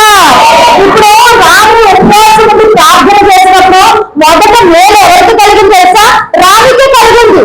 ఎందుకంటే రాజ ఆజ్ఞ ఏందో రాజు ముందుకు వెళ్ళి నిలబడడానికి ఏ మాత్రం కూడా అధికారం లేదు. కానీ ఆమె 3 దినాలు ఉపవాసం ఉండి రాజాజ్ఞ రాకముందే తన జగన్తో మాట్లాడడానికి రాజు ముందు నిలబెట్టినప్పుడంట, రాణి నీకేం కావాలో అడిగి అన్ని ఇస్తానని ఆమెను చూసినప్పుడంట రాజుకి ఏం పుట్టిందంట తెలుసా? దయ కలిగిందంట. ఏం కలిగిందంట? దయ కలిగిందంట. నువ్వు ఎప్పుడైతే ఇతరుల కోసం ప్రార్థన చేస్తావు, ఉపవాసం ప్రార్థన చేస్తావు, నశించిపోయే ఆత్మలు, మీరు ఎంతో మంది రోడ్ల మీద వెళ్ళిపోతున్నప్పుడు చుట్టూతో ఉన్నా పడిపోతూ ఉంటారు తాగేసి, అవునా కాదమ్మా? కొంతమంది అల్లం చిల్లరగా చాలా మంది మనకి వ్యర్థమైన పనులు చేస్తూ కనబడుతూ ఉంటారు. మీరు ఏం చేయాలి తెలుసా? ప్రభా, ఏదో ఒక ఆత్మ నశించి నరకానికి వెళ్ళుగా నీకు ఇష్టం లేదు ప్రభా, ప్రతి ఒక్క ఆత్మ నీ సన్నిధిలో ఉండాలయ్యా. అయ్యా, పరలోకము నింపబడాలి, నరకం ఖాళీ అవ్వాలని మీరు ఉపవాసం ఉంది దేవుని సన్నిధిలో ప్రతి ఒక్క నశించిపోయే ఆత్మ కొరకు మీరు ప్రార్థన చేస్తారంట. దేవుడు మొదట మీ కుటుంబాలలో ఆ కార్యాలు జరిగిస్తాడంట. హల్లెలూయా. మనం ఇతరుల కొరకు ఉపవాసము చేసే వారంగా ఉండాలి. అక్కడ ఎజ్రా తన శత్రువుల నిమిత్తం ప్రార్థన చేసినప్పుడంట ఆయన మనల్ని ఆలోచించాడంట. ఇక్కడ కూడా ఎస్తేరు తన జనుల నిమిత్తం అంట ఏం చేస్తుందంట? ఉపవాసం ఉండి ప్రార్థన చేస్తున్నప్పుడంట దయ కలిగిందంట. రాజు ముఖము చూసినప్పుడంట, ఎస్తేరు ముఖం చూసినప్పుడంట దయ కలిగిందంట. మనం కూడా మనం ఉపవాసం ఉండి దేవుని సన్నిధిలో ఇతరుల నిమిత్తం ప్రార్థన చేసినప్పుడంట మనం చూసిన దేవుడు దయ కలుగుతాడంట. మనం అడిగినవన్నీ ఇస్తాడంట. హల్లెలూయా. మన అవసరాన్ని మించి కూడా దేవుడు కార్యము చేయగలిగిన దేవుడు. చేస్తాడా? చేయడా? చేస్తాడు. ఎందుకంటే ఆయన జాగ్రత్త దేవుడు, ఆయన ప్రేమ కలిగిన దేవుడు. ఆయన అడిగిన వారందరికీ కూడా ధారాళంగా ఇచ్చినాడు. మనం అడుగులో అన్నింటికంటే ఊహించిన అన్నింటికంటే అత్యధికంగా దయచేసిన తండ్రిని మనమే కలిగి ఉన్నాము. మనం కలిగి ఉన్నాం కదా ఈ రక్షణ. మనమైతే చక్కగా కలిగి ఉన్నాం, దేవుని మందిలో దేవుని మాటలు వింటున్నాం. చాలా మంది కుటుంబాలకి ఈ ధన్యత లేదు. చాలా మంది మీరైతే ఇప్పుడు నెమ్మదిగా సుఖముగా సౌఖ్యంగా కూర్చొని దేవుని సన్నిధిలో దేవుని వాక్యాన్ని వింటున్నారు. ఇప్పుడు చాలా మంది చాలా సమస్యలలో, చాలా కొట్లాటలో, చాలా కుటుంబాలు చాలా రకరకాల ఇబ్బందులు ఉంటారు. మనం ఏం చేయాలంటే తెలుసా? వారి కొరకు ఎక్కువగా ఉపవాసం ఉంది దేవుని సన్నిధిలో కన్నీరు దాచి ప్రార్థన చేయాలి. హల్లెలూయా. అలా ప్రార్థన చేస్తానంట మిమ్మల్ని చూసి దేవుడు మురిసిపోతారంట. దేవుడు మిమ్మల్ని చూసి దయ కలుగుతారంట. దేవుడి దగ్గర దయ సంపాదించుకున్నాం అనుకో, ఏ మనుషుల దయ నీకు అవసరం లేదు. అవునా కాదా? ఏ మనుషుల దయ కూడా మీకు అవసరం లేదు. ఎందుకంటే దేవుడే దయ చూపిస్తున్నాడు. మీరు అడిగిన కార్యాలన్నింటికంటే కూడా ఎక్కువగా దేవుడు కార్యం చేస్తాడు. ఇప్పుడు ఎస్తేరు అడిగింది, రాజాజ్ఞను ఏం చేశారు? దేవుడు మార్చేసి తన పినతండ్రినికే ఆ అధికారము దయచేశారు. చూసారా? ఇప్పుడు ఏమైంది? ఎస్తేరు జీవితంలోనే దేవుడు ఘనమైన కార్యాలు చేయలేదా? ఎందుకు చేశారు? తన జనుల నిమిత్తం, తన నిమిత్తం కాదు, తన జనుల నిమిత్తము ఉపవాసం ఉండి ప్రార్థన చేసింది కాబట్టి ఎస్తేరు పట్ల దేవుడు ఘనమైన కార్యాలు చేశారు. మీరు కూడా మీ ఇతరుల కోసం ఉపవాసం ఉండాలి. లోకంలో నశించిపోతున్న వారి కోసం ఉపవాసం ఉండి కన్నీరు దాచి ప్రార్థన చేస్తే ఆ ప్రార్థనను ఏమాత్రం దాటి వెళ్ళక మీ పట్ల దయ చూపు తండ్రి అయి ఉన్నాడు. హల్లెలూయా. మనం ఎలాంటి ఉపవాసం చేయకూడదమ్మా? వేషధారుల వలె ఉపవాసం చేయకూడదు. మనం ఎలా ఉండాలి? నిర్భరము కలిగి ఎలా నిర్భరము? మన మనస్సులో ప్రార్థన చేయాలి. హల్లెలూయా. మరి ఇంకా మన హృదయంలో పాపాన్ని ఉంచుకుని మనము ప్రార్థన చేసే వాళ్ళంగా ఉండకూడదు. హల్లెలూయా. అలా ఏది లేకుండా ఎజ్రా ప్రార్థన చేశాడు. ఎజ్రా ప్రార్థన మనవిని దేవుడు ఆలకించాడు. లేదా తన శత్రువులందరినీ ఎదిరించడానికంట దేవుని హస్తమే తోడుగా ఉందంట. ఎవరి హస్తం తోడుగా ఉందంట? నీకు ఇప్పుడున్న పరిస్థితులను బట్టి, ఇప్పుడున్న సమస్యను బట్టి కుళ్ళిపోతున్నారో, దుఃఖపడుతున్నారో, వేదపడుతున్నారో దేవుని సన్నిధిలోకి రా. ఉపవాసం ఉంది. ఒక్కరోజు సరిపోలేదా, 2 రోజులు సరిపోలేదా, దేవుడు చెప్పేంత వరకు కూడా దేవుని సన్నిధిలోకి ఉపవాసం ఉండి కన్నీళ్లు దాచి ఈ పక్షాన దేవుడు ఘనమైన కార్యాలు చేస్తాడు. ఆనాడు ఎజ్రా యొక్క మనవులన్నీ ఆలోచించిన దేవుడు మీ మనవులన్నీ కూడా మీరు ఉపవాసం ఉండి ప్రార్థన చేసినప్పుడు దేవుడు ఆలకిస్తాడు. హల్లెలూయా. అదే విధంగా ఎస్తేరు ఎలా చేసింది తెలుసా? తన జనుల నిమిత్తం ప్రార్థన చేసింది.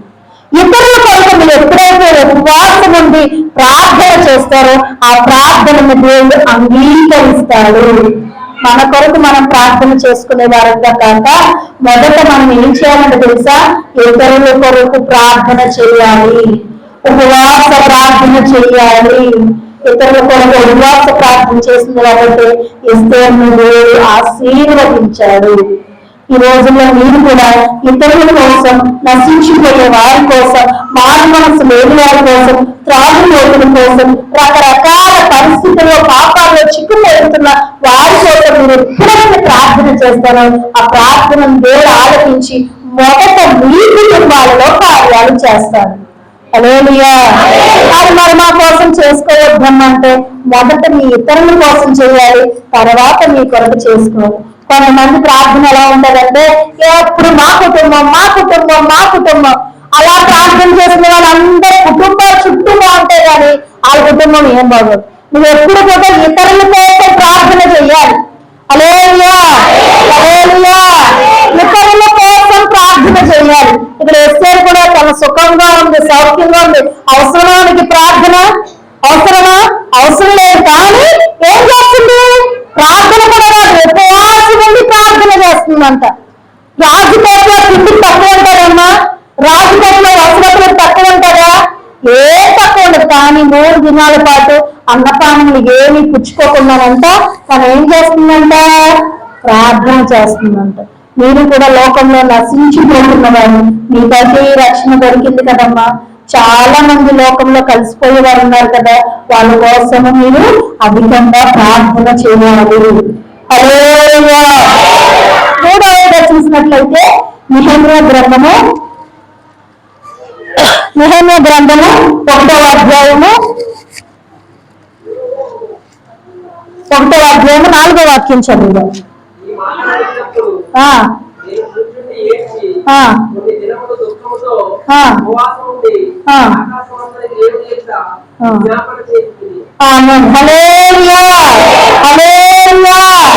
ఈ మాటలు వినినప్పుడు నేను కూర్చుండి ఏడ్చి కొన్ని దినముల దుఃఖముతో ఉపవాసం ఉండి ఆకాశమందులు దేవుని ఎదుట విజ్ఞాపన చేసి తిని. ఎవరమ్మా విజ్ఞాపన చేసింది? నెహెమ్యా. దేని కోసం విజ్ఞాపన చేశారంట? ఆయన తన కోసం విజ్ఞాపన చేయలేదంట, ఇతరుల కోసం కాదంట. ఎవరి కోసం అంట? దేవుని మందిరం కోసం విజ్ఞాపన చేశాడంట. ఈ దినాల్లో ఎంతమంది మందిరం కోసం ప్రార్థన చేస్తున్నారు? ఎంతమంది సేవకుల కోసం ప్రార్థన చేస్తున్నారు? మన జీవితంలో ఏం కలిగి ఉండాలి తెలుసా? మనము మందిరం నిమిత్తము మరలా సేవకుల నిమిత్తం ప్రార్థించేవారుగా ఉండాలి. నెహెమ్యా అంతా రాజు దగ్గర గిన్నె అందించే పాత్ర కలిగి అక్కడ ఉద్యోగస్తుడుగా ఉన్నాడు. ఏం చేస్తున్నాడు? రాజుకి గిన్నె అందించే ఉద్యోగం చేస్తున్నాడు. ఇక నెహెమ్యా కూడా ఎలాంటి సమస్యలు లేవు, ఎలాంటి చిక్కులు లేవు. చక్కగా తను చేసుకుంటున్నాడు, డబ్బులు సంపాదించుకున్నాడు, రాజకోటలో చాలా మంచిగా ఉన్నాడు. కానీ తన వాళ్ళందరూ కూడా యెరూషలేము యొక్క ప్రాకారములు పడిపోయి అని చెప్పగానంట. ఇక్కడైతే 8 దినాలు ఉపవాసం ఉన్నాడో కూడా నెహెమ్యా గురించి రాయబడలేదు. కొన్ని దినాలంట. ఆయన మరి 10 రోజులు ఉన్నాడో, 20 రోజులు ఉన్నాడో, 30 రోజులు ఉన్నాడో, 50 రోజులు ఉన్నాడో మనకు తెలియదంట. ఏం చేస్తున్నాడంట? కొన్ని దినములు ఉపవాసం ఉండి అంట ఆ విషయమై ప్రార్థన చేస్తున్నాడంట. హల్లెలూయా. మందిరం గురించి ప్రార్థించేవారు ఎంతమంది ఉన్నారు? మనము మందిరం నిమిత్తం ప్రార్థించేవారుగా ఉండాలి. పడిపోయిన ప్రాకారాల నిమిత్తం ఏం చేస్తున్నట్టు ఎక్కడ ప్రార్థన చేస్తున్నాడు. ఎలాంటి ప్రార్థన అంట? ఉపవాసం ఉండి ప్రార్థన చేస్తున్నాడంట. మీరేం చేయాలి తెలుసా? మా మందిరం దీవించబడాలయ్యా, మా మందిరంలోకి ఇంకా నూతనమైన వారు రావాలయ్యా, ఇంకా నశించిపోయే వారు రావాలయ్యా, మా మందిరాన్ని దీవించయ్యా, మా మందిరాన్ని ఆశీర్వదించయ్యా అయ్యా. ఇంకా ఇలాంటి సంఘాలు అనేకలుగా కట్టబడి ఆయా ప్రాంతాలలో అందాలి కదా అని మీరు ఏం చేయాలి తెలుసా? మందిరం నిమిత్తం ప్రార్థించేవారుగా ఉండాలి. ఎలా ఉండాలి? మందిరం నిమిత్తం అక్కడ పడిపోయిన ప్రాకారాలను బట్టి ఏడుస్తున్నాడంట. ఆ వాంఛను చూసిన దేవుడంట రాజే రాదు అంటున్నాడంట.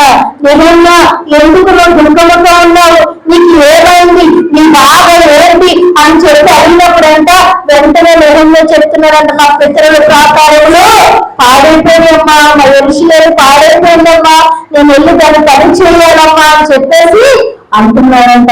నువ్వు ఇలా ఉపవాసం ఉండి నీ మందిరం కోసం ఉపవాసం ఉండి మందిరంలో కార్యాలు సమృద్ధిగా జరగాలని, ఇలాంటి ప్రార్థనలు ఇంకా అనేకం జరగాలని, ఇలాంటి ప్రార్థనలు అనేకమైన మారుమనసు పొందుకోవాలని నువ్వు ఎప్పుడైతే మందిరం నిమిత్తం ప్రార్థన చేస్తావో నీ ప్రార్థనను ఆలకించిన దేవుడంట సరాసరి నీ ముందుకు వచ్చి ఏమంటాడు తెలుసా?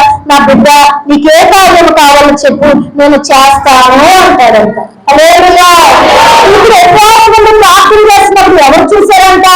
రాజు రాణి కూడా చూసారంట. అయ్యో అయ్యో నీకేమైందో అడుగుతున్నారంట. అక్కడ ఆయన ఏ పని? గిన్నె అందించే పని. ఏదైనా పనివాడితో యజమానులు మాట్లాడతారా? పనివాడి గురించి యజమానులు ఎవరైనా కానీ నీకేమైనా సమస్య ఉంది చెప్పి నేను తీరుస్తానని అంటారా? కానీ ఉపవాస ప్రార్థన చేస్తున్నారు కాబట్టి అక్కడ రాజు రాణి కూడా దృష్టి ఎవరి వైపు వెళ్ళింది తెలుసా? నెహెమ్యా మీదకి వెళ్ళింది. హల్లెలూయా. దేవుని సన్నిధిలో తగ్గించుకొని ఉపవాసం ఉండి ప్రార్థన చేసినప్పుడంట ఆ ఉపవాస ప్రార్థనని దేవుడు అంగీకరిస్తాడు. హల్లెలూయా. పురుషులను పడిపోయిన ప్రాకారాల నిమిత్తం అంట నెహెమ్యా అంగలార్చి ప్రార్థన చేస్తున్నారంట. ఉపవాసం నుండి ప్రార్థన చేస్తున్నారంట. ఉపవాస ప్రార్థన అనేది మన దైవంలోని జీవితాల్లో చాలా మంచి కార్యాలు చేయగలిగినటువంటి ప్రార్థన. ఎప్పుడు కూడా మనం ఉపవాస ప్రార్థన చేయడానికి ప్రయాసపడాలి. ఉపవాసం చేయడానికి మన శరీరాన్ని మనమే ఏం చేసుకోవాలి తెలుసా? మనం సిద్ధపరచుకోవాలి. హల్లెలూయా. మన శరీరాన్ని మనం సిద్ధపరచుకుని ఉపవాసం ఉండడానికి మనం ప్రయాసపడాలి. ఉపవాసం ఉండడానికి మనం ప్రయత్నం చేయాలి. ఎందుకంటే మన పితరులందరూ అలా ఉపవాస ప్రార్థన చేసి ఎంతో ఘనమైన కార్యాలు చేశారు. 40 దినాలు మోషే ఉపవాసం ఉండి ప్రార్థన చేసినంత తన ముఖం అంతా తేజస్సుతో నింపబడిందంట. నువ్వు నేను కూడా ఉపవాసం ఉండి ప్రార్థన చేసినప్పుడు ఆ ముఖకాంతి నీలో కలిగినప్పుడు శత్రువులు నిన్ను చూసి భయపడతారు. నీకున్న సమస్యలు నిన్ను చూసి భయపడతాయి. ఇక్కడ ఎజ్రా తన శత్రువుల నిమిత్తం ప్రార్థన చేశాడు. ఏమైందమ్మా? తన కరుణా హస్తము తన హస్తము తోడైంది, దేవుని హస్తము తోడైంది. శత్రువుల పక్షాన దేవుడు అడిగి విజయాన్ని ఇచ్చాడు. ఎస్సేలు కూడా తన జనుల నిమిత్తము ఉపవాసం నుండి ప్రార్థన చేసింది కనుక ఏం చేశాడమ్మా? దేవుడు కార్యము చేశాడు. జనులందరినీ వినిపించడం లేదా? అందరూ కూడా నశించిపోవాలని చెప్పేసి రాజాజ్ఞ వచ్చింది. కానీ రాజ ఆజ్ఞనే దేవుడు తారుమారు చేయగలడు. దేని నిమిత్తం తెలుసా? ఉపవాస ప్రార్థన నిమిత్తం. మీరంతా బలంగా ఉపవాసం ఉండి ఒకేంశ నిమిత్తం ప్రార్థన చేయగలిగితే కనుక మీరు ఎలాంటి పరిస్థితులైనా మార్చగలిగింది ప్రార్థన. ఎలాంటి పరిస్థితులైనా ప్రార్థన మార్చగలగంట. హల్లెలూయా. హల్లెలూయా. ప్రార్థన చాలా గొప్ప శక్తి కలిగింది. చాలా గొప్ప శక్తి కలిగింది. ప్రార్థన గురించి ఉపవాస ప్రార్థన ఇంకా గొప్ప శక్తి, ఎన్నో ఘనమైన అద్భుతమైన కార్యాలు చేయగలిగిందంటే ఉపవాస ప్రార్థన. హల్లెలూయా. ఏసై కూడా బాప్తిసం పొందమ్మా ఎక్కడికి వెళ్ళిపోవడమ్మా? ఆత్మ చేత ప్రేరేపింపబడినాడు. ఎక్కడికి వెళ్ళాడు? అరణ్యంలోకి వెళ్ళిపోయి 40 దినాలు ఉపవాసం ఉండి ప్రార్థన చేశాడంట. హల్లెలూయా. సాతాను ఎన్నో శోధనలు పెడతారు ఉపవాసం ఉన్నప్పుడు. అప్పుడే మీకు బంధువులు వస్తారు, అప్పుడే మీకు రకరకాల పనులు కుదురుతూ ఉంటాయి. సంఘంలో ఉపవాస ప్రార్థనలు అమ్మ మీరందరూ పాల్గొనాలి అన్నప్పుడు రకరకాల అన్ని మీకే మొదలవుతుంటాయి. అప్పుడు వరకు ఏ పనులు రావు, అప్పుడు వరకు ఏ చుట్టాలు రావు, అప్పుడు వరకు ఏ సమస్యలు రావు. నువ్వు ఎప్పుడైతే నేను ఉపవాసం ఉండాలని నువ్వు తీర్మానం చేసుకుంటావో నేనేం చేస్తా తెలుసా? శోధిస్తా ఉంటాను. అక్కడ ఏ సేవలో ఉపవాసం ఉంటున్నప్పుడు శోధించిందా లేదా? ఈ రొట్టెను రాళ్ళను రొట్టిగా మార్చుకుని తిను, నువ్వు నిజమైన దేవుడు కదా అని ఎన్నో రకాలుగా ఏం చేసింది?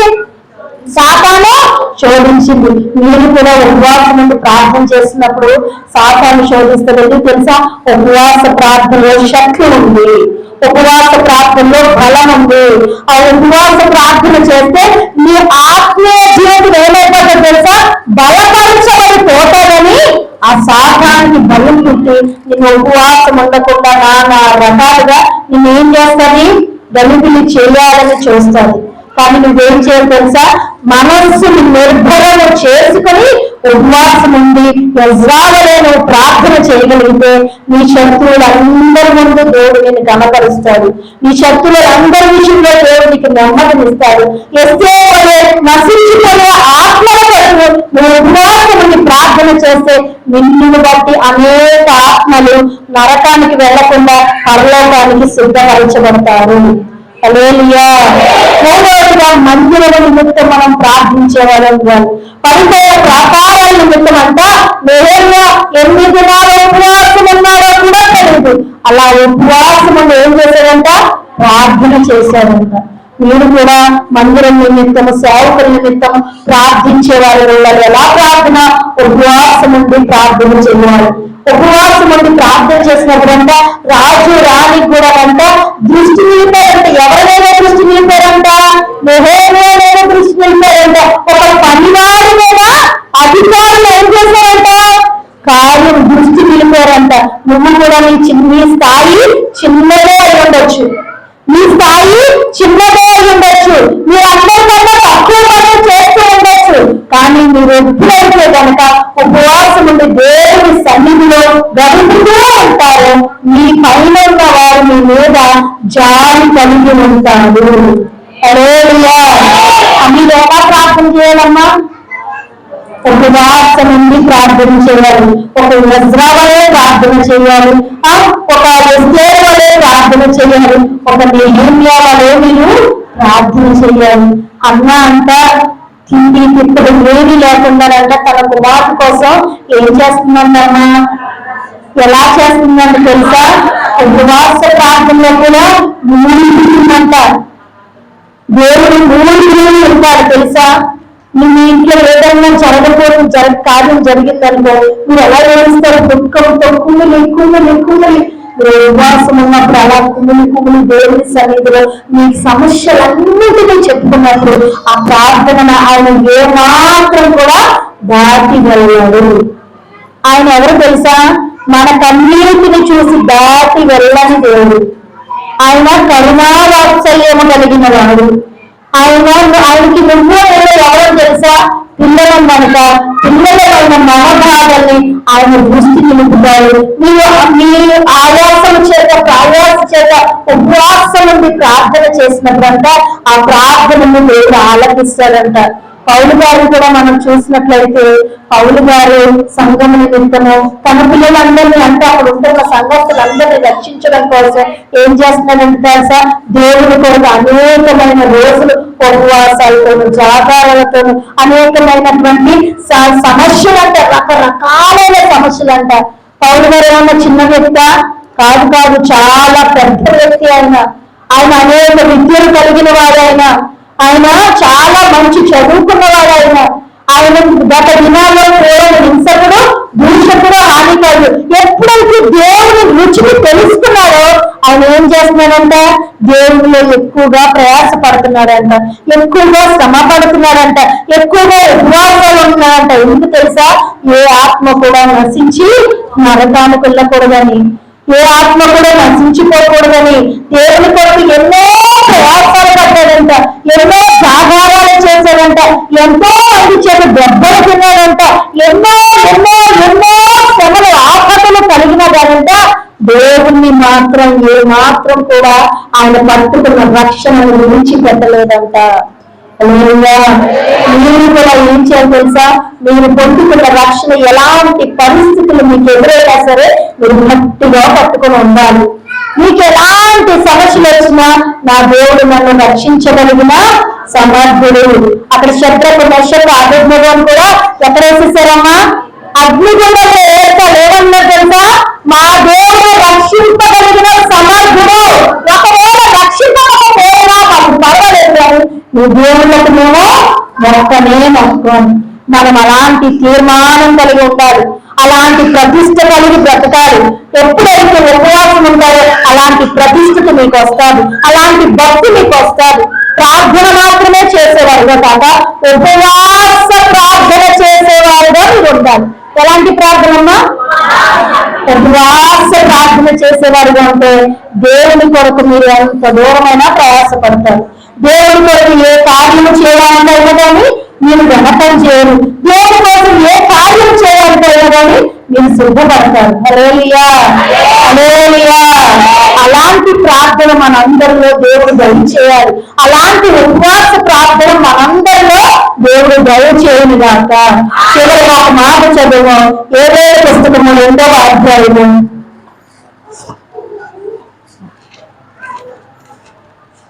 2వ అధ్యాయము 12వ వాక్యం చదువు.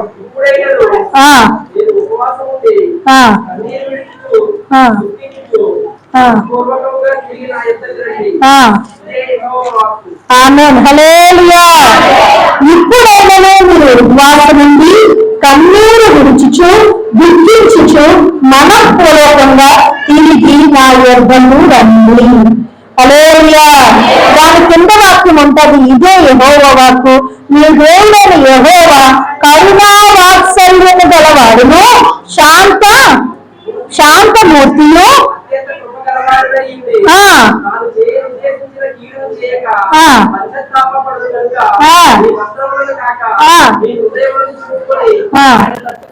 ఆమేన్, హల్లెలూయా, హల్లెలూయా. ఉపవాసం నుండి మన హృదయాన్ని ఏం చేసుకోవాలంటమ్మా? ఆయన తట్టు మనము త్రిప్పుకోవాలి. ఏం చేయాలి? ఆయన తట్టు మనము త్రిప్పుకోవాలి. ఇప్పుడైనా మీరు ఉపవాసం ఉండి కన్నీరు విడుచుచు దుఃఖించుచు మనఃపూర్వకంగా నా యొద్దకు తిరిగి రండి. ఆయన తిరిగి వస్తే ఏం చేస్తాడో తెలుసా? ఉపవాసం ఉండి నువ్వు కన్నీరు దాచి దేవుని సన్నిధిలో కార్యం చేస్తున్నప్పుడంట ఆయన కరుణా వాత్సల్యం కలిగిన వాడంట, శాంతమూర్తంట, అత్యంత కృపగలిగిన వాడంట. ఆయన తాను చేయని ఉద్దేశించిన వీళ్ళు చేయడం మానతారంట. ఇప్పటి వరకు ఎన్నో సమస్యలు, ఎన్నో కష్టాలు, ఎన్నో నిందలు, ఎన్నో అవమానాలు పడుతూ ఉన్నారేమో, కానీ ప్రభువు సెలవిస్తున్నారు, మీరు ఇప్పుడు వరకు దేవుని సన్నిధిలో ఉపవాసం ఉండలేదు కదా, ఇప్పుడు వరకు దేవుని మీరు ఆశ్రయించలేదు కదా, ఇప్పుడు వరకు దేవుని మీరు వేడుకోలేదు కదా, ఇప్పుడైనా మీరు ఉపవాసం ఉండి కన్నీరు విడుచుచు మనఃపూర్వకంగా దేవుని యొద్దకు తిరిగి వస్తారంట. మీ ఎడల దేవుడు ఏదైతే చేయాలని అనుకుంటున్నారు మీరు ఆ కీడునంట చేయక మానతారంట. హల్లెలూయా. యోనా కూడా దేవుని మాట వినగా దేవుడు ఒక ప్రాంతానికి వెళ్ళమంటే యోనా తాను ఉద్దేశించిన రీతిగా వేరొక ప్రాంతానికి వెళ్ళిపోతున్నారు. కానీ అక్కడ దేవుని చిత్తాన్ని గుర్తించకుండా పరిగెడుతూ ఉన్నారు. అలాంటప్పుడు ఏమైందమ్మా?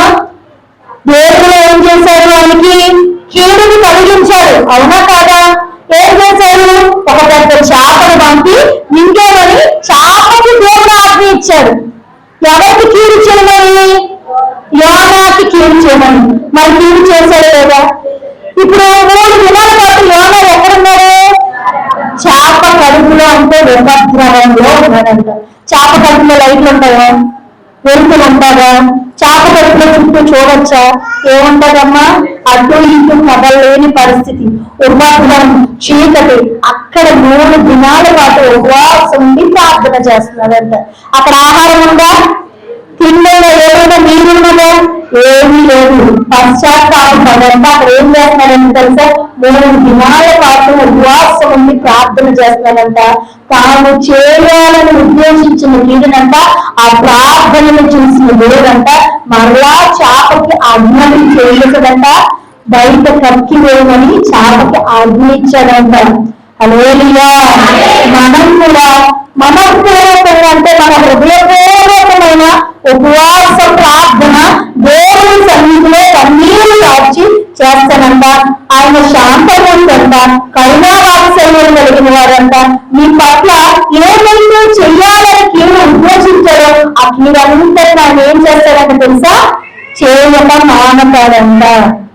మన బట్టలు చింపుకునే ప్రార్థన చేయాలంట, మన హృదయాన్ని చింపుకోవాలంట.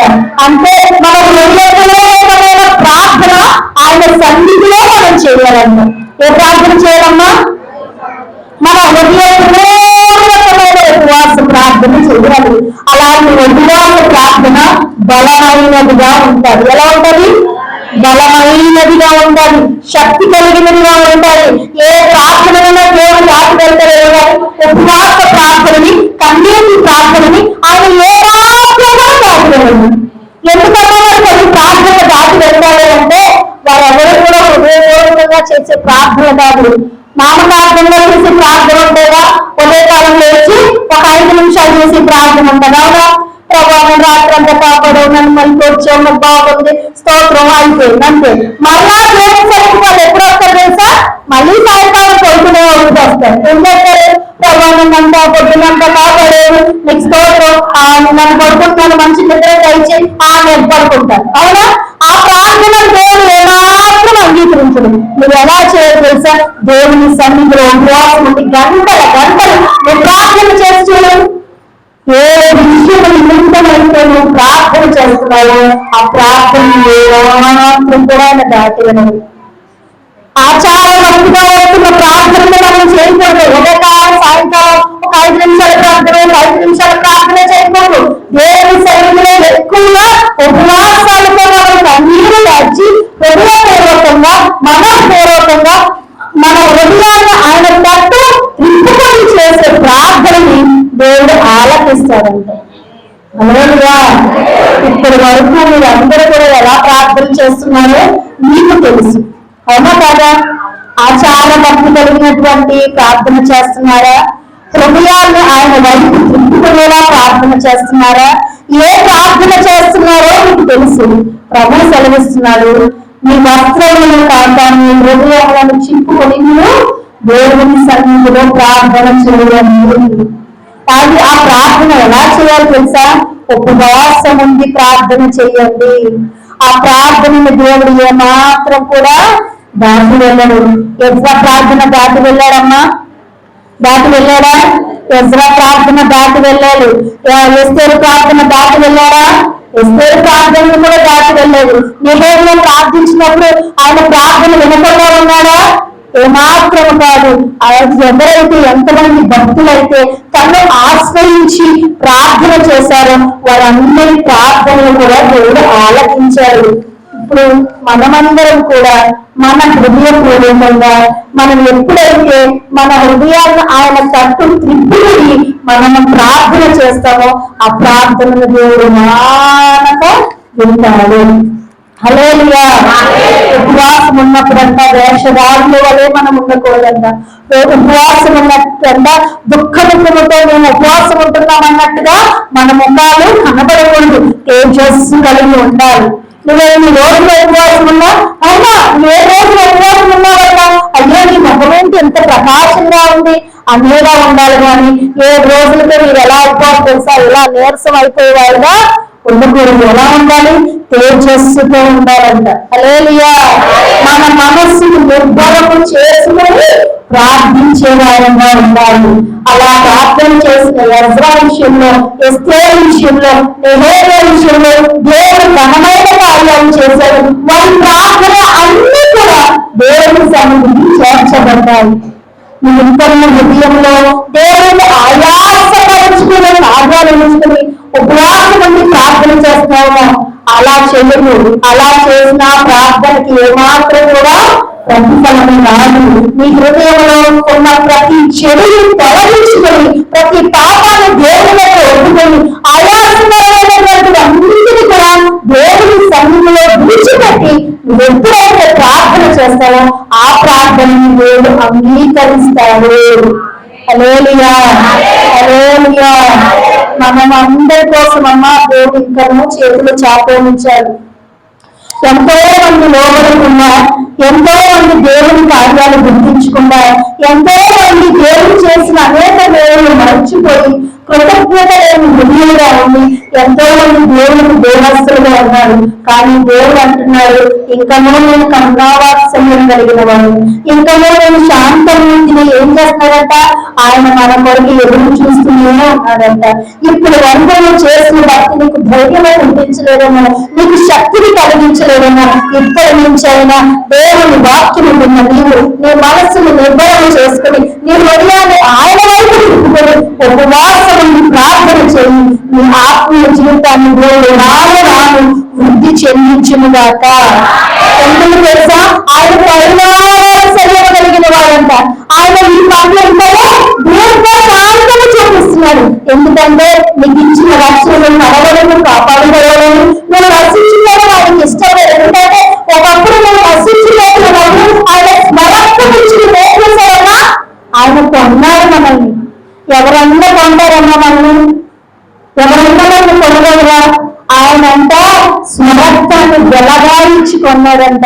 ఎందుకంటే నువ్వంటే నేనంటే కూడా ఆయనకి ఇష్టము, మనందరం అంటే కూడా ఆయనకి ఇష్టము. తల్లి గర్భంలో ఉన్నప్పుడే ఒక ప్రణాళిక కలిగి మనందరి పట్ల ఆయన చిత్తం కలిగి ఉన్నారు. కాబట్టి మనమందరం నిత్య రాజ్యానికి వారసులుగా వెళ్ళాలని ఆయన వాంఛ ఆసక్తి అయ్యన్నది. కాబట్టి ఆయన మన పట్ల ఆయన చింతగా ఉంది కనుక మీరు ఏం చేయాలి తెలుసా? దేవునిలో మనస్సుని నిర్ధారణ చేసుకుని మీ హృదయాన్ని ఆయన వైపు తిప్పుకొని ఉపవాసాన్ని ప్రార్థన చేయగలిగితే కనుక ఆ ప్రార్థన ఆయన ఏ మాత్రం కూడా దాటి వెళ్ళగా ఆనాడు యెజ్రా విషయంలో, శత్రువుల విషయంలో జయాన్ని కలిగించిన దేవుడు, విషయంలో తన జగలంతా నిమిత్తం జయ కలిగించిన దేవుడు, నెహెమ్యా చేసిన ప్రార్థనను బట్టి ప్రాకారాన్ని కట్టించగలిగిన దేవుడు. యెరూషలేము మందిరాన్ని కట్టించడానికి ఎవరికి కృపనిచ్చాడు తెలుసా? నెహెమ్యా ఇచ్చాడంట. పడిపోయిన ప్రాకారం కట్టడానికి ఎవరికి ఇచ్చాడో తెలుసా? ఒక పర్యాయంలో చిన్న అర్హత కలిగినటువంటి నెహెమ్యాకి ఇచ్చాడంట. ఈ దినాల్లో దేవుని పరిచయం విషయంలో దేవుడు నిన్ను నన్ను కోరుకుంటున్నాడు. నువ్వు చిన్నవాడిలో కావచ్చు, నువ్వు చిన్న స్థితిలో కావచ్చు, కానీ పరిచయం విషయంలో దేవుడు ఏదో ద్వారా నువ్వు వెళ్తుకోవాలనుకుంటున్నాడు. నువ్వు కనుక దేవుని సన్నిధిలో ఉపవాసం ఉండి కన్నీరు దాచి నువ్వు ఒప్పుకొని దేవుని సన్నిధిలో అడగగలిగితే దేవుడు నీ పట్ల ఉద్దేశించిన కార్యాలను కూడా అంట ఆయన చేస్తాడు. చేస్తాడో చేయడా? తప్పక చేస్తాడు. చెప్పండి, తప్పక చేస్తాడు. ఎందుకంటే ఆయన కరుణావాత్సల్యం కలిగిన శాంతమూర్తి అయి ఉన్నాడన్న. హల్లెలూయా.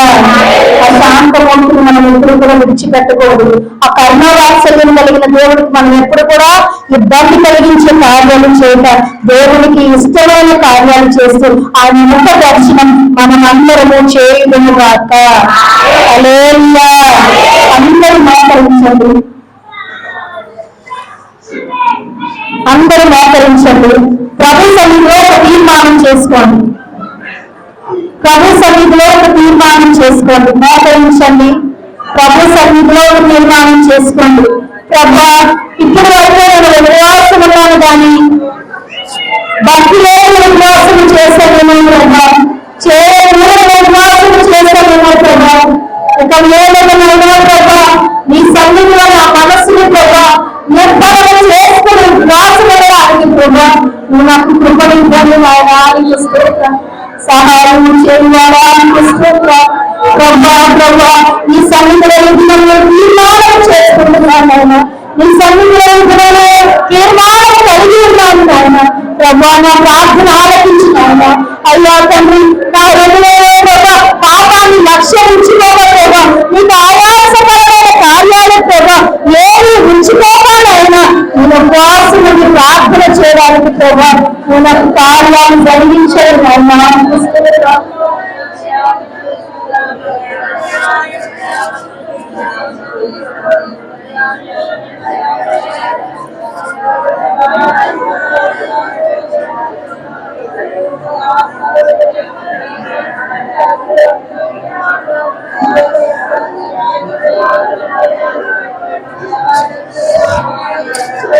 అయ్యా ఉపవాసం ఉంది ప్రభా, ప్రార్థన చేయాలి ప్రభా, ఒక యజ్రాలలో ఉపవాసం ఉంది నీ సన్నిధిలో ప్రార్థన చేయాలి ప్రభా, ఒక వివేకాలలో ప్రభా కొన్ని దినాలు ఉపవాసం ఉంది ప్రభా నీ సన్నిధిలో అన్యాయంగా వచ్చారు నాయన.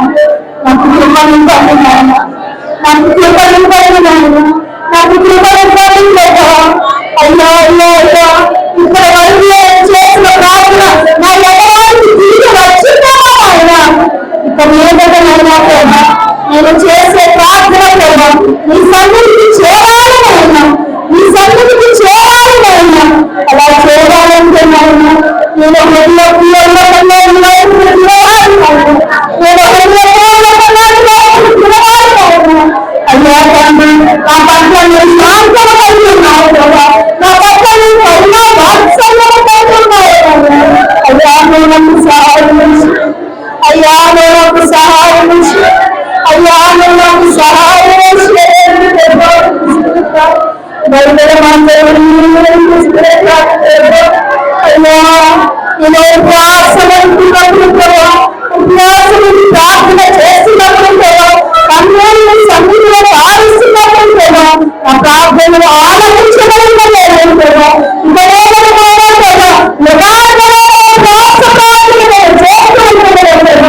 ఆ నాయన ప్రభా మా పిల్లలు చేసిన కార్యాలు ప్రభా నా జీవితంలో ఉన్న ప్రభా నేను చేయగలిగిన దేవుడు ప్రభా, చేయగలిగిన దేవుడు ప్రభా. అయ్యా సహాయం చేయండి, సహాయం చేయండి ప్రభా. ఉపవాసములను సన్నిధిలో అన్నిటి ప్రార్థన చేయాలి. ఈ తీర్మానం చేస్తున్నారమ్మా, నేను దేవుని సన్నిధిలో ఏదైతే తీర్మానం చేస్తూ ప్రార్థన చేస్తున్నారు ఆ ప్రార్థనలో దేవుని చేస్తున్నారు. తప్పని పక్కన